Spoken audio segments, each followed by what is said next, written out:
Ted Bundy would savagely snuff out the lives of America's brightest and most beautiful. It was almost as if he was on a mission. The dispatcher said, "Sarge, we've got 2 dead and 2 dying." A charismatic killer who fooled even his closest friends. Well, I just been with the most dangerous man in the western states. Never had a clue. And ran rings around law enforcement. He was a master predator. It was as well planned as military action. He's become the most infamous serial killer in American history. But was Ted Bundy born to kill?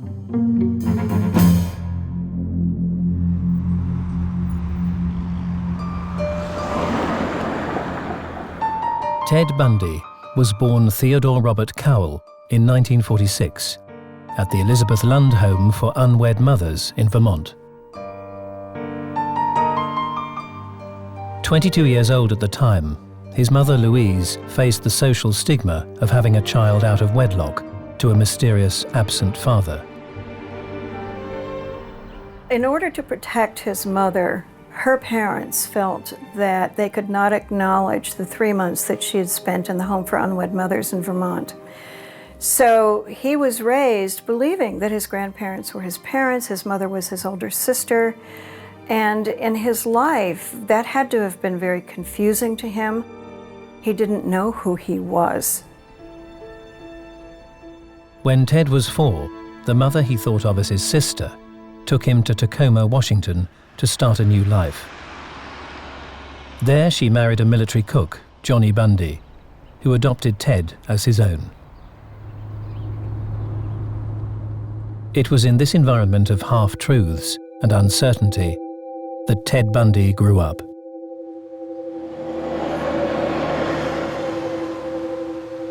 Ted's high school days, he was in a crowd where everybody else was a big wheel, but he never was. We do know that he was terribly teased. He was considered not a nerd, although he was a somewhat handsome young child, but he didn't fit. His basic personality, if there was such a thing, is shy, afraid to take chances, probably afraid to give away his inner thoughts. In adolescence, Bundy finally discovered for himself the truth about his parentage. Everything he'd previously been told to believe was in fact a lie. In those circumstances, it would be natural to distrust.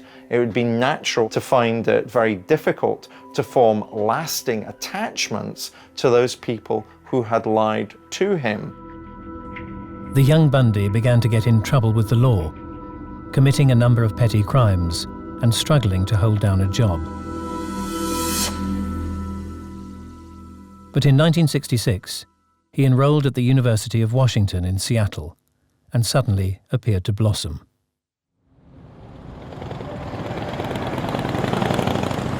He was considered charming, he was considered well-dressed, he was considered educated, and at that time, that was the only thing that people really paid much attention to. Ted was popular at the University of Washington. His professors thought he was great, that he was brilliant. Research has shown that the prettier people get the better grades and the better placements, and the not so pretty people don't do quite so well. And that, I think, came to the point where people, because he was such a handsome young man, basically overlooked any type of emptiness that was the core of him. Anne Rule, now a best-selling author, was a volunteer at the Crisis Clinic, a suicide helpline, when she met the attractive, charismatic young Bundy. Ted and I would work as a team. Ted was wonderful on the phone. He sounded caring. He was interested in people. I can still picture him hunched over the desk with a phone to his head. And many times we saved lives, which seems very ironic to me now. But I got the sweet Ted. and who would walk me out to my car at 2 in the morning when my shift was over. And he'd say, "Ann, please lock the doors. I don't want anything bad to happen to you on the way home." Well, I'd just been locked up with probably the most dangerous man in the Western States. Never had a clue. Dan Lazares, a young law student, shared the same boarding house as the seemingly bright and gifted Bundy. The Ted Bundy that I knew, there were things about him that were special, I would want to say. Charisma. I remember thinking what a handsome man he was, and probably wistfully myself, wishing that I were so. I remember him being well-spoken, intellectual, unassuming, arrogant but unassuming, in the sense of, I would say, disarming. While Ted was at the university, he met the woman of his dreams, and he told me, "She's everything I want." She was beautiful, she was rich, she was popular, and he was really in love with her. But after more than a year's romance, Bundy's dream girl began having second thoughts. She realized that Ted wasn't going anyplace. He didn't have any real, he'd talk about politics and he'd talk about being a lawyer, but he really wasn't going anyplace. He wasn't carrying out things. And she broke off with him.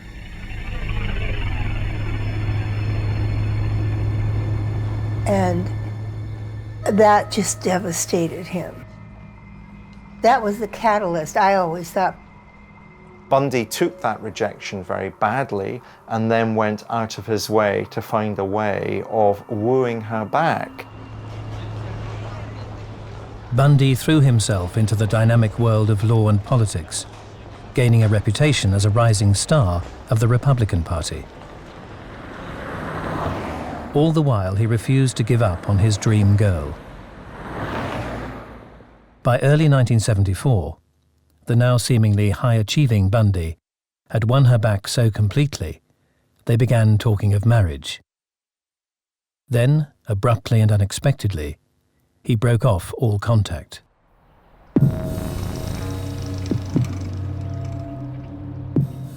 On the 1st of February 1974, beautiful and musically gifted 21-year-old student Linda Ann Healy had been due to record her daily ski report for the local radio station.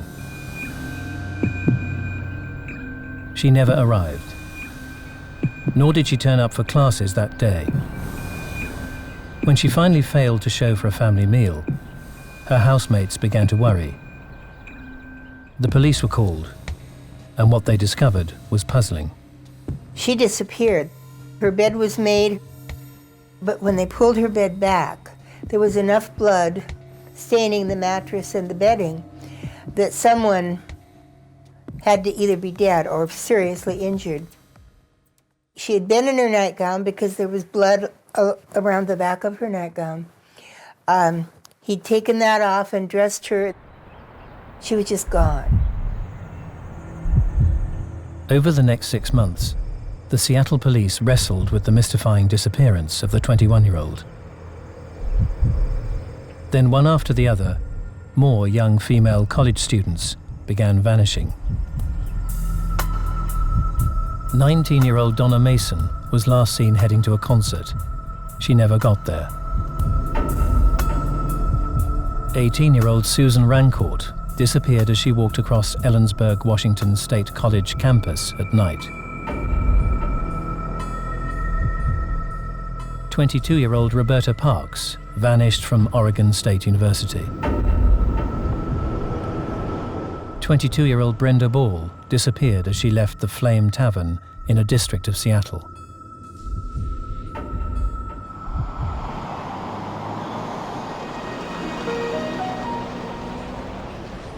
And 18-year-old Georgianne Hawkins, who was only days away from completing her first year of studies, mysteriously vanished as she walked between sorority houses after visiting fellow students.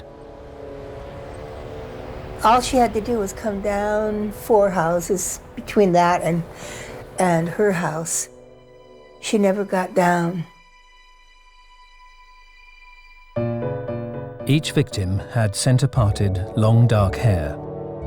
Each was slim, attractive and bright. Each resembled Bundy's dream girl. Generally, there is a lot of similarity among victims of serial killers. Serial killers in general have a type. It was almost as if Bundy was trying to gain revenge over this particular woman, a particular class, a particular type of woman. It was almost as if he was on a mission. 6 young women had simply disappeared, leaving behind only a question. How had they been abducted with seemingly no struggle, no clues, and no witnesses? As Bundy's reign of terror continued, the chilling answer would be revealed.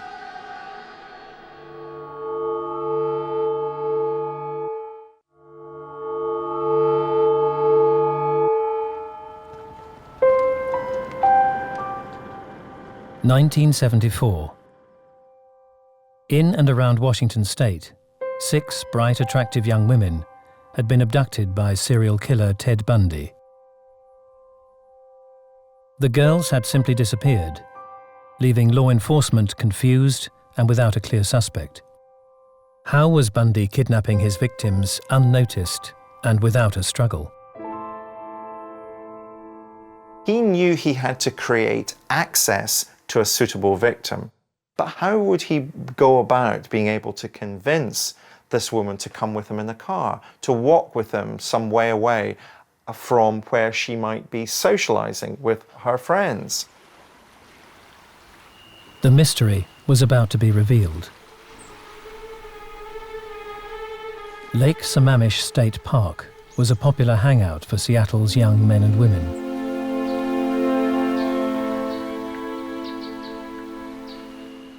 On July the 14th, 1974, teenager Dawn Sanders was one of many young girls heading to the lake. Well, it was a nice, sunny, warm Sunday afternoon. We always like to go down to the park as much as possible, and my girlfriend and I, typical, we were 14, 15 years old, headed down to the park to see who was there and what kind of trouble we could get into, basically. That Sunday in July, it was really hot, and the state park was always crowded on hot weekends. They would line up in their cars trying to get one of the few parking spots at the state park, and it's a very large park. It's one of the busiest in the state.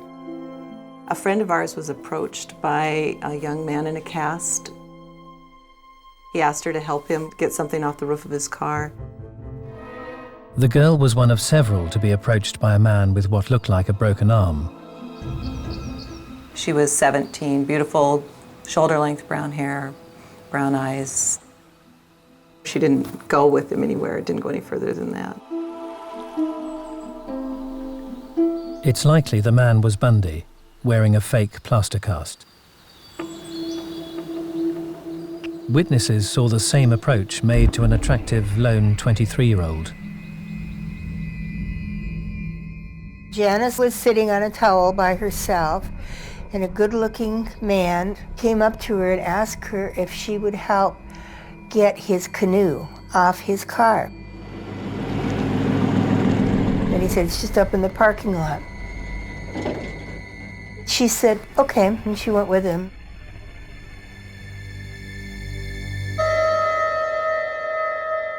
That's the last time she was seen. The nature of Janice Ott's disappearance would provide an insight into how Bundy had abducted at least 7 young women without so far drawing attention to himself.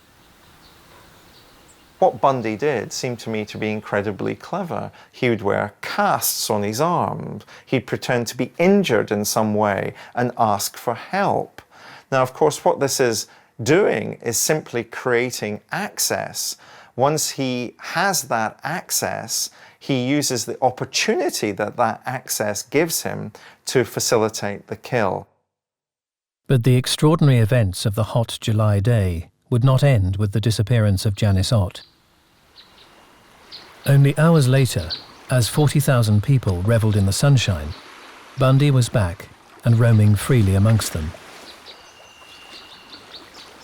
A little later in the afternoon, Denise Naslund was there with her boyfriend and another couple. And she had to go to the restroom, and it's kind of a concrete little box sitting off by itself.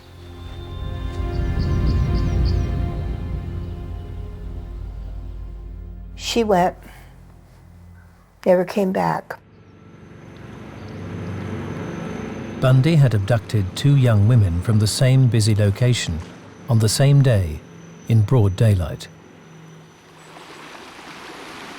The psychological gain that he got from the first murder wasn't enough to sustain him. He needed more.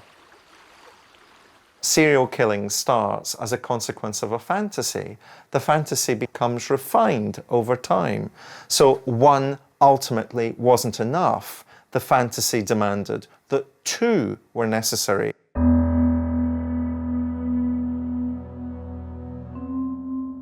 Using helicopters and dogs, the police began a massive search of some 400 acres around Lake Sammamish Park. Not a trace was found. The girls had simply disappeared. I recall her boyfriend who'd been at the park with her that day. I remember him being there during the search and leaning on his car and just crying, just sobbing that it was, fearing the worst. But Bundy's audacity had betrayed him. The park was so busy that day that it was easy for them to put together some profiles that quickly identified this person that they identified as Ted. People at the park heard him introduce himself to Janice Ott and saw her leave with him.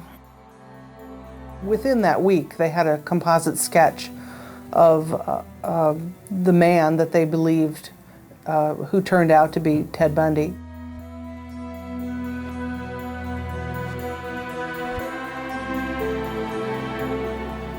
When I look back on that day now, I don't remember it as innocent as it was.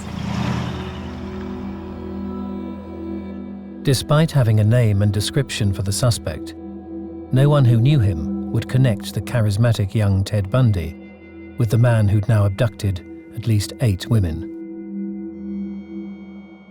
My friend and myself commented when it came up that summer that there was a clue, somebody by the name of Ted that had a Volkswagen. And we commented and joked that, maybe it's Ted because he's never here. But of course, that was really something we didn't consider because of his characteristics. You would never imagine that he would be involved in something like that. If serial killers came with horns on their heads, we could avoid them. Unfortunately, serial killers are often very charming, very seducing. So we shouldn't imagine somehow serial killers are Hollywood devils, because actually it's the banality of evil that we're dealing with in serial killers. By mid-September 1974, Bundy was on the move. He headed to Salt Lake City, where he'd enrolled at the University of Utah to study law. He went to Utah, and girls started disappearing in Salt Lake City suburbs around there, much in the same way that girls had been disappearing in Washington State. Over the next 3 months, 4 young girls were discovered sexually assaulted and murdered. Bundy was seemingly unstoppable. It was as well planned as a military action. Every time he selected a murder to do, he had procedures that he followed. He had certain tools that he brought with him. He had everything laid out completely, and he thought through all this stuff. He did very well at getting away and avoiding being arrested and avoiding law enforcement. He was a master predator. But in November 1974, Bundy made his first major mistake. He attempted to kidnap a young woman named Carol Durant in Salt Lake City. alleged to her that he was a police officer, that there had been an attempt to steal her car.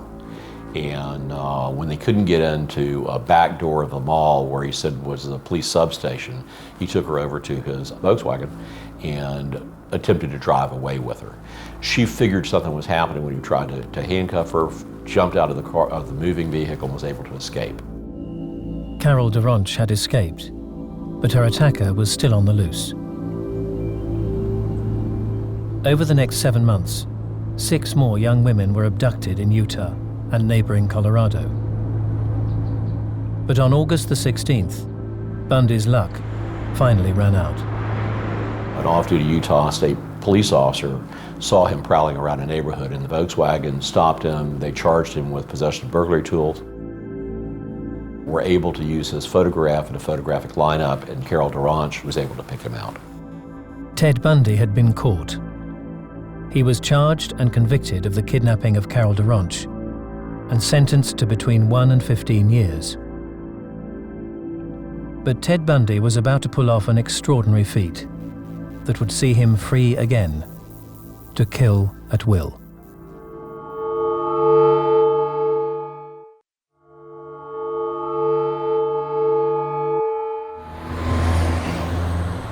In 1977, Ted Bundy had been convicted for the attempted kidnapping of Carol Duranch in Utah. Police were now convinced Bundy was a serial killer and moved him to Colorado to face charges for the abduction and murder of 24-year-old Karen Campbell in Snowmass. Bundy was to be tried in Aspen. If convicted, he would face the rest of his life behind bars. But Ted Bundy had other plans. He petitioned the courts to allow him to defend himself, and by doing so, required that they would take him out of the setting of as a normal inmate and put him into, say, the law library or places that weren't as secure as what his cell might be. On June the 7th, 1977, during a recess in the case, Bundy asked to be allowed access to legal research material. He was acting as his own counsel. He was working in the law library in the courthouse. He jumped out the window and fled. Bundy had outwitted his captors and was free. He blended into the crowds on the busy Aspen streets and headed for the surrounding mountains. Bundy would interpret that as his ability to overcome the criminal justice system. He would see himself as cleverer than all those police officers, all those detectives who allowed him access to the library so that he could do research for his upcoming court case. For the next 8 days, Bundy hid in the wilderness, sheltering in disused cabins and stealing food from campers, while embarrassed law enforcement frantically searched for him. There is a self-centeredness about serial killers where they see themselves as the most clever, as the most talented, the most intelligent, because the whole world revolves around them. After days in the wild, Bundy audaciously walked back into Aspen and stole a car. But his luck was about to run out. He had approached a police roadblock and was observed. They went back, when he U-turned, went back and chased him down, placed him under arrest. Bundy was returned to Garfield County Jail in Glenwood Springs, Colorado. Security was raised, and authorities were confident they had the prisoner safely interred. Again, Bundy had other ideas. He was always thinking. You had to keep that in mind when you dealt with him. On December the 30th, 1977, Ted Bundy made his move. He lost weight. He was able to move aside a neon light fixture, slid up through the ceiling, went over to the ceiling of a closet into the jailer's home, and dropped in there. By the time his jailers discovered he was gone, Bundy was already 1,000 miles away in Chicago. After spending New Year's Eve in a bar in Ann Arbor, Michigan, Bundy took a bus to Tallahassee in Florida. With a new identity, he rented a room in the Oaks Lodging House, in the heart of the Florida State University student area. After 18 months of imprisonment, Bundy's scheming had paid off. He'd made fools of the law and was finally free. But for Ted Bundy, it wasn't enough. Serial killers love being at the heart of the drama that's unfolding around them.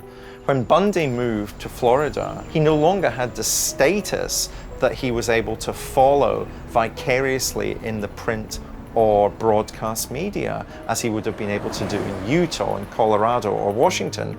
He was a nobody again, rather than a somebody, and that's what Bundy ultimately wanted to be. So he has to do something again to gain the attention that he craves, so he can demonstrate his gross form of power over the culture that he abhors. In the early hours of January the 14th, 1978, just 1 week after arriving in Tallahassee, Ted Bundy struck again. About 3 o'clock in the morning, a young woman named Nita Neary was returning to her sorority house. She entered the downstairs. She saw a man run out of the house, carrying what appeared to be a stick in his hand. She went upstairs and awoke the sorority president when Karen Chandler walked out of her room.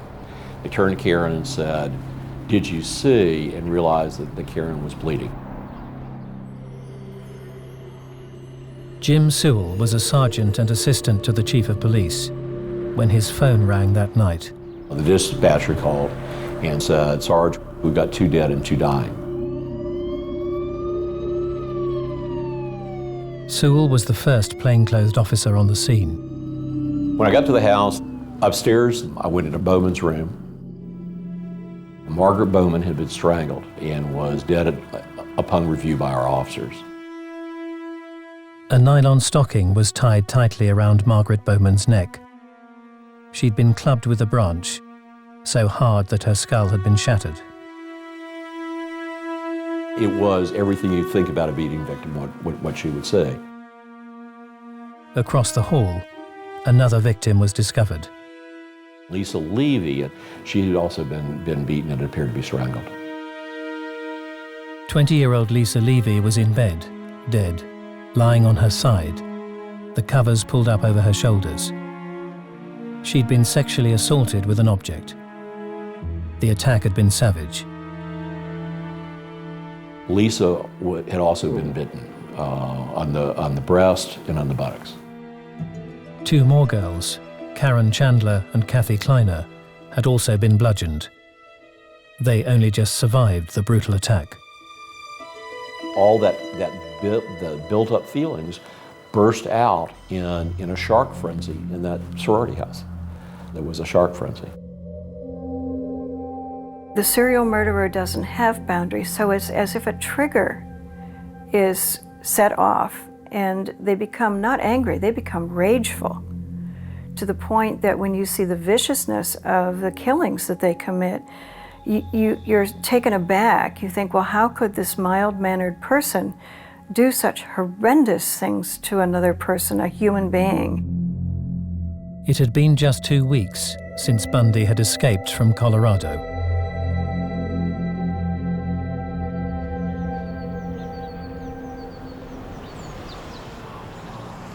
Almost 3 weeks after the Chi Omega attacks, a white Dodge van was reported stolen from the media department of the Florida State University. 4 days later, it would resurface 100 miles away in Lake City. 12-year-old Kimberly Leach was attending junior high school. About to start a PE lesson, she realized she'd left her bag in her home room. She was given permission to return to the other building to get it. She did not return. That morning, a witness saw a young girl, close to tears, being pushed into the passenger seat of a white van by a scowling man. He assumed him to be an angry parent. That same morning, another witness saw a white van swerving, almost out of control, on the highway, the angry driver shouting towards the passenger seat.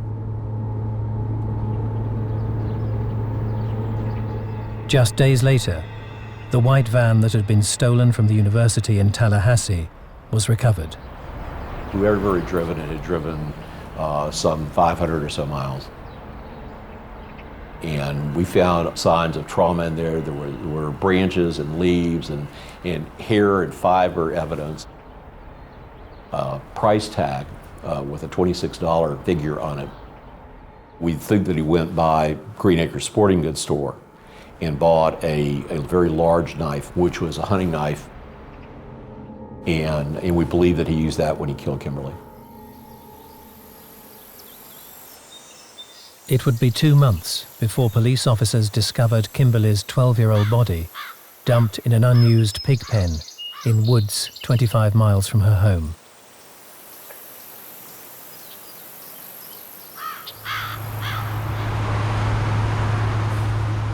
At 1:30 a.m. on the 15th of February in Pensacola, Florida, a man was spotted in his VW Bug, acting suspiciously. An individual driving a Volkswagen was kind of loitering behind some stores over in Pensacola, was observed by a police officer in Pensacola, tried to stop him. The guy ran first in the car and then fled the vehicle, and the officer chased him down. There was an altercation. A shot was fired, missed the person, but he was taken in custody. Initially, he told us that his name was Ken Meisner. Then later on, he told us his name was Theodore Robert Bundy. Those that had known the charismatic young Ted were dumbstruck. When Ted Bundy was arrested, I was absolutely flabbergasted. I remember my stomach dropping out. Ted Bundy was in custody again, but his capture would spell just the beginning of an extraordinary 11-year circus.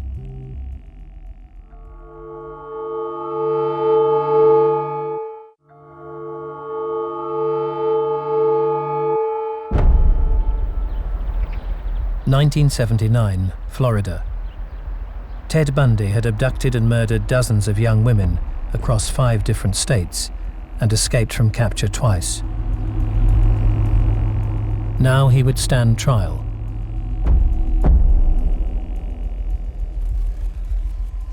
Bundy would be tried twice. First for the brutal attacks on the students in the Chi Omega sorority house in Tallahassee. Then for the kidnap and murder of 12-year-old Kimberly Leach in Lake City.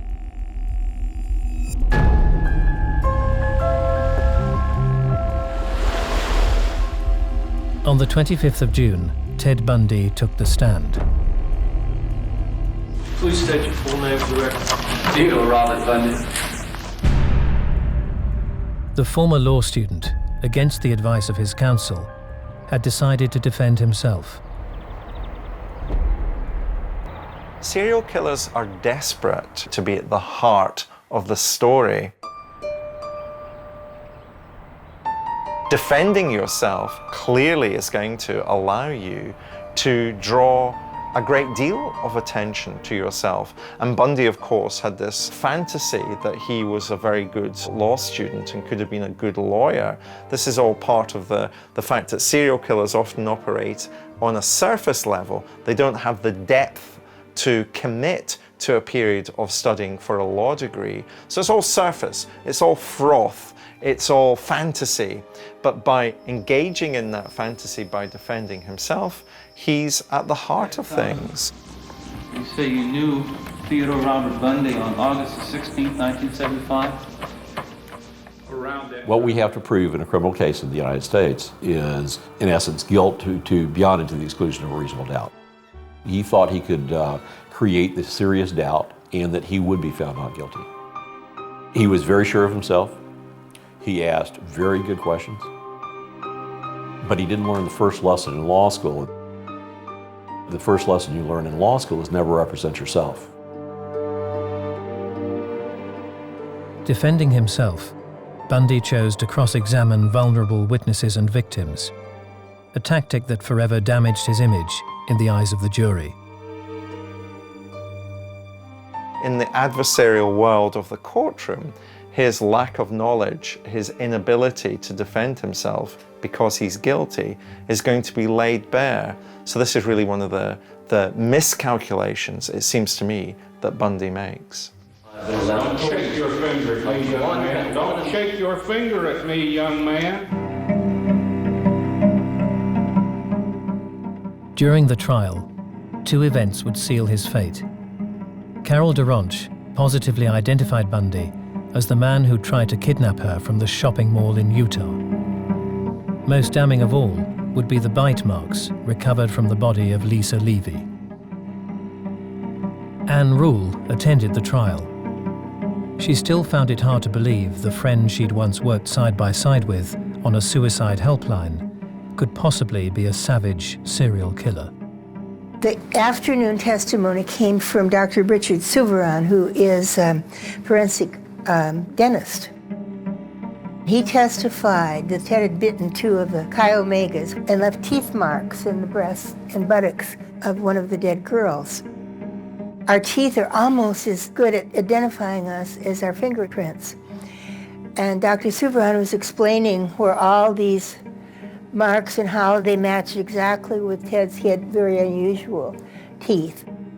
And he said there's no question but Ted Bundy bit this girl either before or after he killed him. The court was over and Ted was walking out of the room, and he was always handcuffed and manacled. And he was carrying his files, as he usually did.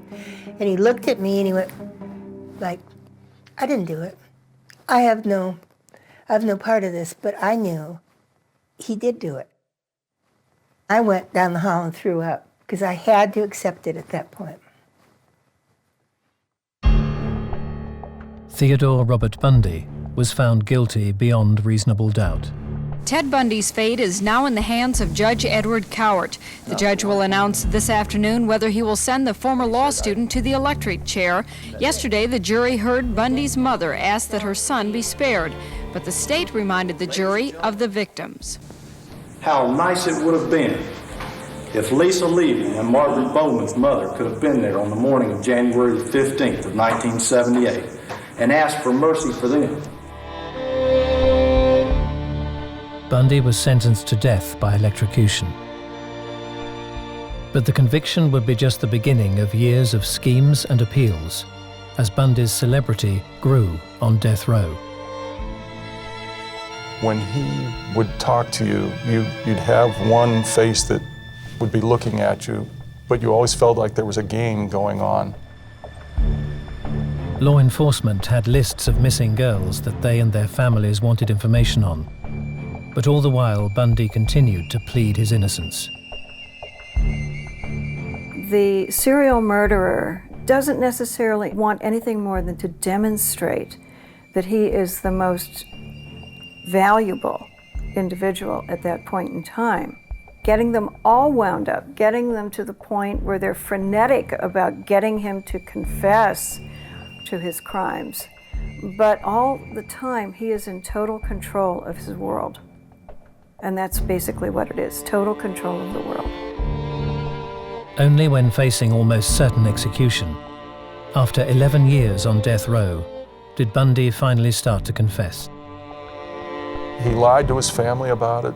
His mother and his wife at that time completely thought he was innocent. And in the last couple days, he told them the truth, that he had committed these murders.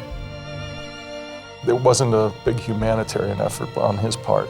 He wanted something out of it, and I'm sure it was probably, if it only took prolong his life for another few weeks or whatever it was, that he was able to manage.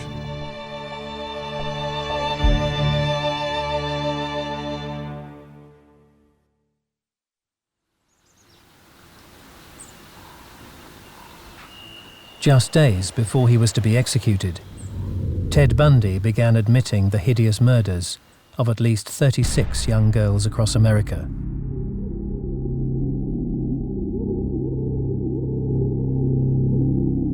He had dumped many of the bodies in the mountains or in woods, and he had often returned to them to commit necrophilia.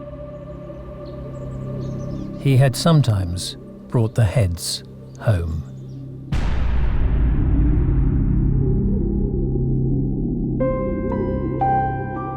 Ted Bundy was executed by electrocution on the 24th of January 1989. But was this killer of innocent young women created by nature or nurture? Was he damaged as a child by the lie that his mother was his sister? Was his latter rejection by his dream girl the catalyst for his crimes? Or was Ted Bundy simply born to kill? I've never wanted to believe in the bad seed, that a child is doomed from the beginning. But if a child with the tendency to violence is born into an abusive household, then you have the perfect soil to grow a sadistic sociopath. He wasn't crazy. He was not crazy. He knew what he was doing. He covered his tracks. But he was addicted.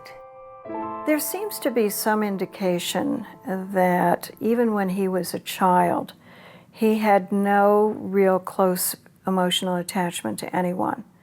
The basic personality is there when the child is born. It's acted upon by the environment. So was he born to kill? There had to be something in this child's genetic makeup that said, all you need is this certain environmental trigger, and then you'll be able to start your fate. I've absolutely no doubt that Ted Bundy had a set of circumstances in his childhood which were very unusual and potentially incredibly damaging. Ted Bundy was not born to be a serial killer. It was a choice that he made as he grew up and felt that there was no other way of resolving some of his underlying psychological problems. Bundy himself gave Corrections Officer Paul Decker a chilling insight into the motives for his crimes. He was resting and kind of relaxed at that point. And I said something to him about, Ted, why did you what'd you do all this for? He says, I liked it. There was no discussion about, oh, it was a mental problem that drove me to it or any kind of a thing like that. He just enjoyed it. It's a terrifying thought.